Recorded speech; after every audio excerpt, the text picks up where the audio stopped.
So the string section you just heard in that clip all come from this one single violin. And the way I did that was I did multiple takes and I layered them together so it sounds like multiple people were playing at once.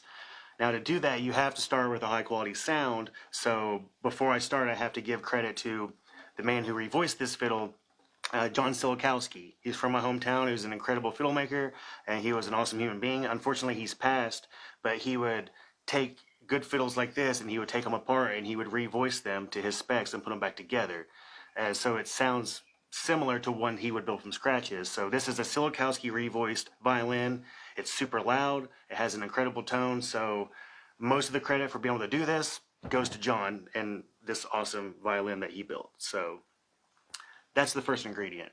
Secondly, people think that if you just stack and layer sounds together that it's going to be louder or bigger. That's not always the case. You have phase cancellation, or if you don't start with a good sound or you don't process it right, you're just going to have a bunch of bad sounds together, or they're going to just not play together well.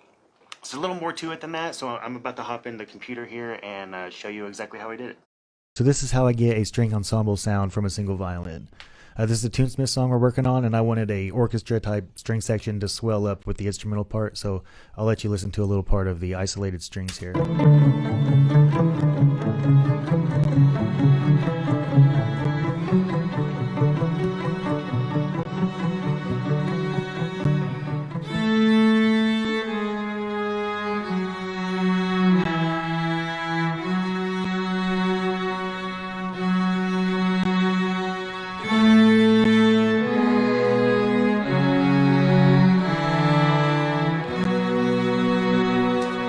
And so as you can hear, it definitely sounds like more than one violin. So the way I did that was each of those takes, I played them separately and put them together so it sounds like, you know, different people's playing each one. So that, the plucked one, and then, so those are two separate takes. And the reason for that, if you just do one and duplicate it, it's just not going to sound like multiple people. So then I took each of those takes and half of them and lowered them an octave. So each take has an octave under it. So it sounds like a cello or something. If you put them together,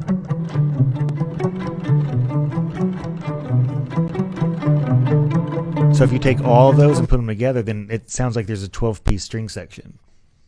So the next thing I wanted to do is pan them out wide so they sound like they're in an orchestra. So I wanted my higher sounds to be wider and I wanted my lower ones to be tighter together. So without the processing, it sounds like this. And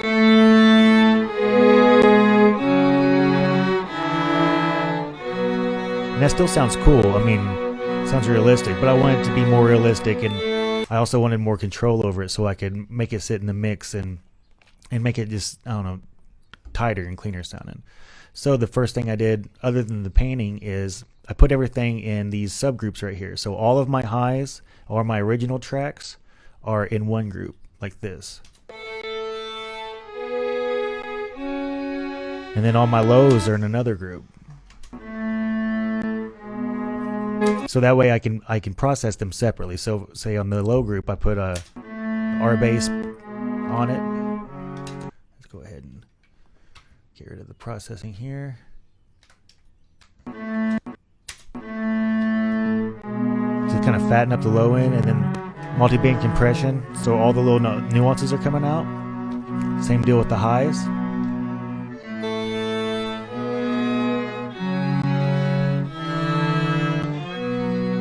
So then other than that, I wanted it to sound like it was recorded in a music hall. So I get these, I put everything in buzz tracks and I sent them to these chamber plugins. So the same with my pans. I want the lower ones to be tighter together, and I want my higher ones to be wider. So if we listen to the chamber sound on the low end, and this is just the chamber sound only, it's not mixed with the original signal. It already just by itself, it sounds like it's actually in a concert hall. If we bring in the highs,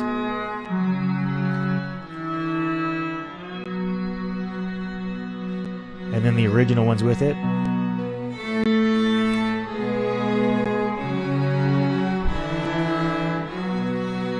so that already sounds so much more realistic. So other than that, all we did, I put on like some mid-side compression, and this iron, which is this other compressor, makes it sound huge. And a big part of it is this stereo EQ, so I can EQ each side separately, and it just gives it more, I don't know, more characters. Without it, it's kind of all just like bleh, one big sound, but with this, it kind of individualizes each side.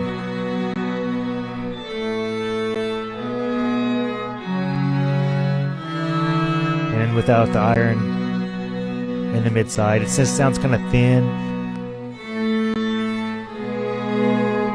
And then with it, just kind of opens it up wide. So now if I take that and I put it with the original track,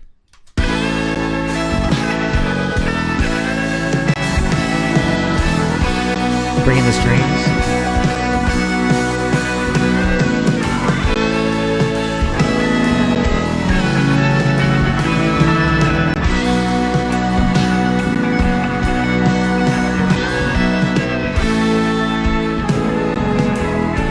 And that's how you make a string ensemble with a single violin. So thanks for checking out the video, and these songs are coming out soon, so check them out, and thanks for coming to the shows, and thanks for being interested.